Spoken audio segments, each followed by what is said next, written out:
जय हो द्वारकाधीश। आज का टॉपिक है पिछली बार जब उन्होंने आपको देखा था तब उन्हें कैसा लगा था। तो क्या उमड़ रहे थे उनके दिल में उस पल जज्बात, ये जानने की कोशिश करेंगे। हम रीडिंग से लव मैसेज में से लेने वाले हैं 7 मैसेजेस और ओरेकल में से भी लेंगे 7 मैसेजेस। टैरो कोई लेने वाले नहीं है, तो देखते हैं हमें कौन से कार्ड्स मिलते हैं। ये 100 मैसेजेस हैं और इसमें भी ऑलमोस्ट 75 से ज़्यादा ही आप कह सकते हैं मैसेजेस हैं।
पहले देखते हैं ओरेकल के मैसेजेस। तो पहला ही कार्ड आया है साइलेंस। मे बी जब लास्ट टाइम आप दोनों मिले, यानी कि पिछली बार जब मिलना हुआ था, तब उस पल उनको समझ में नहीं आ रहा था कि आपसे क्या बात करें। आपको देख के शायद काफ़ी ज़्यादा शॉक में चले गए होंगे, क्योंकि आप में कुछ बदलाव उन्होंने नोटिस किए थे।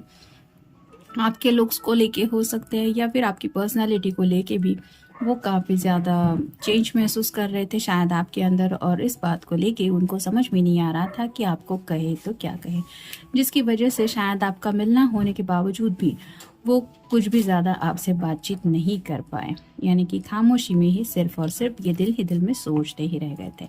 नेक्स्ट है स्पीक समथिंग। तो आपकी तरफ से कुछ बातचीत का इंतज़ार कर रहे थे, यानी कि जब पिछली बार आप दोनों मिले थे उस वक्त उनको लग रहा था कि और ज़्यादा आप उनको अपनी ज़िंदगी के बारे में कुछ बताएंगे या फिर अपने दिल के जज्बात बताएंगे, यानी कि एंडलेस टॉक हो, बातें ये दोनों के बीच में जो हो रही थी वो कभी ख़त्म ना हो। इस तरह की एनर्जी में वो शायद आपको लेके सोच ही रहे थे कि और बताओ और बताओ और बताओ। नेक्स्ट है ये मैजिकल वर्ड्स। तो दिल ही दिल में वो यही सोच रहे थे कि वो आपसे बहुत प्यार करते हैं और शायद यही बातें आपकी तरफ से भी सुनना चाहते थे। मे बी उनको भी पता था कि भले ही आपने डायरेक्टली उनकी जुबान पे, मतलब वो उस वक्त अगर उनको ये बताया भी नहीं था, तो वो दिल से तो महसूस कर ही रहे थे कि आप भी उनके लिए यही सोच रही है या यही सोच रहे हैं।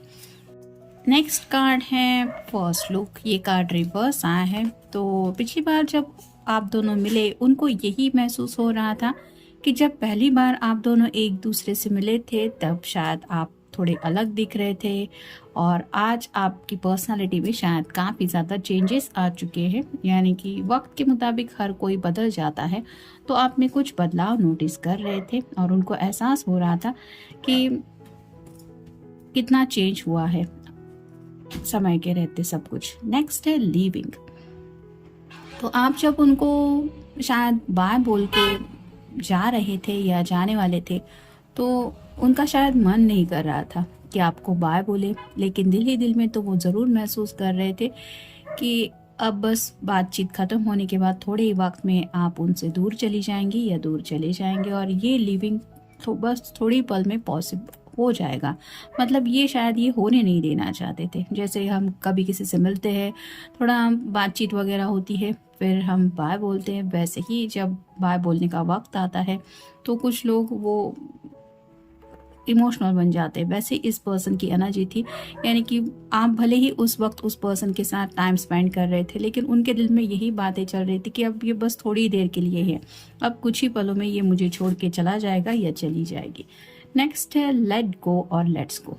तो कुछ बातें हैं जिनको लेके शायद आप दोनों भी ज़िंदगी में आगे नहीं बढ़ पा रहे हैं। ये उन्हीं बातों को लेके सोच रहे थे कि लेट गो करना चाहिए हमें कुछ बातों को लेके, जैसे घर वाले अगर किसी किसी के नहीं मान रहे हैं तो क्या लेट गो करें या लेट्स गो मतलब उनके अगेंस्ट जाइए, शायद वो आपको पूछना चाहते हैं। मतलब दिल ही दिल में तो ये यही सोच रहे थे कि कुछ तो फैसला ले लेते हैं, या तो लेट गो करते हैं या फिर लेट्स गो, चलो सबके खिलाफ जाते हैं, लेकिन आपसे ये शायद वो कह नहीं पाए। और फाइनल कार्ड है love is that holding you. तो उनको भी पता था कि आपके लिए भी शायद उस पल ये लम्हा बहुत ज़्यादा ऐसा बन गया था कि आपका भी शायद उनसे दूर होने का मन नहीं कर रहा था, और उनको एहसास हो रहा था कि ये प्यार ही है जो आप दोनों को भी एक दूसरे से दूर होने नहीं दे रहा। मतलब पिछली बार जब आप दोनों एक दूसरे से मिले थे और जब बाय बोलने का वक्त आया, तो ये शायद आपके भी दिल में था कि ये प्यार ही है जो आपको एक दूसरे से होल्ड कर रहा है, और इसी प्यार को लेके ये सोच रहे थे। अब देखते हैं बाकी के कार्ड्स हमें क्या बताते हैं। Of the way in which you treat other people, you are such a kind person who does not look down on anyone। तो आप कितने अच्छे पर्सन हैं, यानी कि आपके दिल में सबके लिए जज्बात है। आपके घर वाले हो, छोटा सा पेट भी हो, या फिर रास्ते का एक स्ट्रेंजर भी जिसको थोड़ी हेल्प की ज़रूरत है, आप उसके लिए भी जब सोचते हैं तो बहुत काइंड होके सोचते हैं और उसको भी अच्छी तरह से ट्रीट करते हैं। जैसे मंदिर के बाहर कुछ लोग होते हैं जिनको मदद की ज़रूरत होती है, इसलिए तो वहाँ पे वो होते हैं, तो हमारी तरफ से जितना भी होता है हम उनकी हेल्प करते हैं।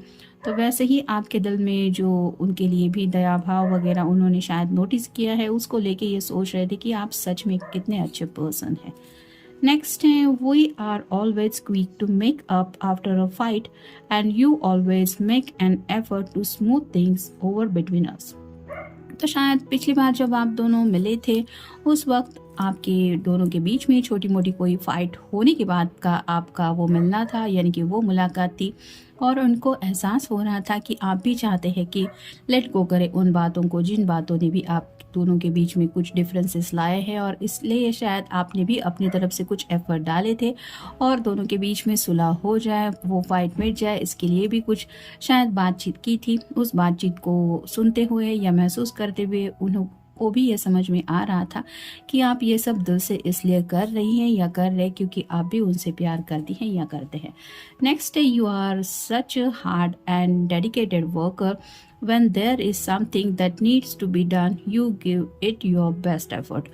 तो हार्ड वर्किंग तो काफ़ी ज़्यादा है आप, यानी कि एफर्ट्स डालने से आप बिल्कुल नहीं हिचकिचाते, भले ही वो काम हो, आप दोनों का रिश्ता हो, और उसके लिए जो जो बातें ज़रूरी है, यानी कि जैसे एक मोरल सपोर्ट भी होता है, कई बार अंडरस्टैंडिंग की भी ज़रूरत होती है, और कई बार हालात को समझते हुए अपने जज्बातों को साइड में रख के सिचुएशन के मुताबिक एक्ट करना भी ज़रूरी होता है। वैसी कई सारी बातें आपके अंदर है, और ये यही सोच रहे थे कि आप कितने सारे एफर्ट्स डाल रहे हैं इस रिश्ते के लिए। तो नेक्स्ट है you have taught me so much about myself and about life, there is much that I did not know before I met you.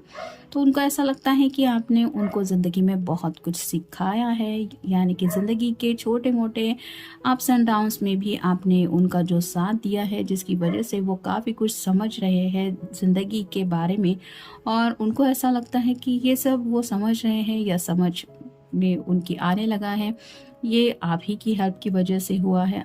आपसे मिलने तक शायद वो ज़िंदगी को इतना सीरियसली नहीं दे रहे थे, यानी कि अब ज़िंदगी को एक अलग ही पॉइंट ऑफ व्यू से देखने का नज़रिया उनके अंदर आ चुका है, और ये बदलाव आया है सिर्फ और सिर्फ आप ही के प्यार की वजह से। नेक्स्ट है you like to surprise me, all of your surprises both big and small never fails to surprise me. तो हो सकता है पिछली बार जब आप दोनों मिले थे उस वक्त में भी आपने इस पर्सन के लिए कोई सरप्राइज प्लान किया था, या फिर छोटा सा कोई गिफ्ट लेके गए थे, कुछ ऐसा सरप्राइज दिया है आपने उनके लिए जो आज भी वो याद करते हैं, यानी कि उनके लिए वो बात बहुत ख़ास है कि इस पर्सन ने मुझे सरप्राइज़ किया है, मेरे लिए इतने एफ़र्ट्स डाले हैं। और ये बात उनको हमेशा आपकी बहुत ख़ास लगती है कि आप हमेशा उनको सरप्राइज़ दे देते हैं या दे देती हैं। कई बार आपका अचानक से कुछ कह देना भी शायद उनके लिए एक बड़ा सरप्राइज़ बन जाता है। मे बी ऐसी भी शायद कोई बातचीत हुई होगी जब आप पिछली बार एक दूसरे से मिले थे।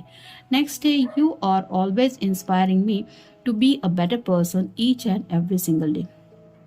तो उन्होंने ये भी नोटिस किया कि आप ही की वजह से, मतलब आप जब शायद ये पर्सन थोड़ा डाउन फील करते हैं या फिर थोड़ा डिमोटिवेटेड होते हैं, तो आप अपनी बातों से उनको इंस्पायर करते हैं, और जिस वजह से इनको ऐसा लगता है कि डे बाय डे वो बेहतरीन इंसान बन रहे हैं, और इसके पीछे अगर कोई है तो वो है आप। और फाइनल कार्ड है, you are not afraid to be your true self around me. तो यहाँ पे बात आती है सेल्फ रिस्पेक्ट की भी। तो आप जैसे भी हैं, आप दूसरों के लिए खुद को चेंज नहीं करते, और अपनी अदा से आप जो भी है वैसा बिहेवियर रखते हैं, यानी कि आपको अच्छा लगे तो अच्छा कहते हैं, अगर कोई बात बुरी लगे तो ये मुझे अच्छा नहीं लगा ये कहने से भी आप हिचकिचाते नहीं है, यानी कि आप ट्रू सेल्फ बन के ही जैसे हैं वैसे ही दूसरों के सामने पेश आते हैं। और ये बात उनको बहुत खास लगती है, यानी कि शायद कुछ लोगों की ऐसे भी मुलाकात हो चुकी थी कि क्या करना है ज़िंदगी में, एक दूसरे के साथ आगे बढ़ना है या अपने रास्ते अलग चुनने हैं, इस बात पे भी शायद दोनों के बीच में कुछ बहस हुई हो सकती है, और आपने अपना पॉइंट ऑफ व्यू इस पर्सन के सामने बिना डरे कह दिया था, जिसकी वजह से ये सोच रहे थे कि आप इतने क्लियर विजन के साथ कैसे ज़िंदगी के फैसले करती हैं या करते हैं। तो काफ़ी कुछ सोचते रहते थे ये, मतलब उस वक्त भी सोच ही रहे थे आपको लेके जब आप दोनों पिछली बार मिले थे, और इस तरह की कुछ बातों में शायद ये उलझे हुए थे। शायद इस वजह से वो ज़्यादा कुछ कह नहीं पाए, खामोशी में ही अपने दिल में सोचते रहे। तो ये था रीडिंग, मिलेंगे नेक्स्ट रीडिंग में।